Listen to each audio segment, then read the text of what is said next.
أعوذ بالله من الشيطان الرجيم بسم الله الرحمن الرحيم أفمن هو قائم على كل نفس بما كسبت وجعلوا لله شركاء قل سموهم أم تنبئونه بما لا يعلم في الأرض أم بظاهر من القول بل زين للذين كفروا مكرهم وصدوا عن السبيل ومن يضلل الله فما له من هاد۔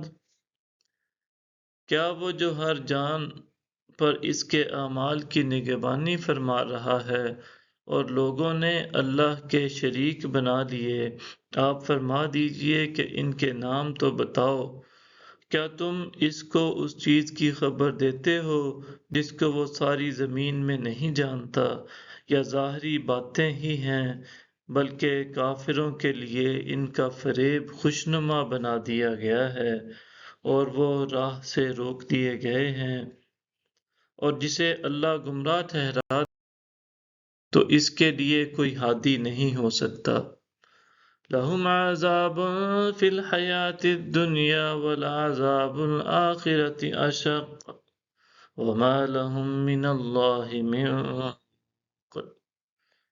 ان کے لیے دنیاوی زندگی میں بھی عذاب ہے اور یقیناً آخرت کا عذاب زیادہ سخت ہے، اور انہیں اللہ سے کوئی بچانے والا نہیں۔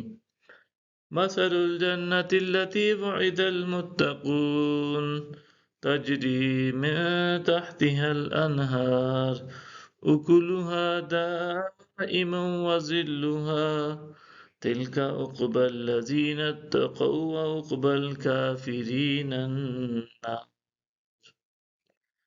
اس جنت کا حال جس کا پرہیزگاروں سے وعدہ کیا گیا ہے کہ اس کے نیچے سے نہریں بہہ رہی ہیں، اس کا پھل بھی ہمیشہ رہنے والا ہے اور اس کا سایہ بھی۔ یہ ان لوگوں کا حسن انجام ہے جنہوں نے تقوی اختیار کیا، اور کافروں کا انجام آتش دوزخ ہے۔ صدق اللہ العظیم۔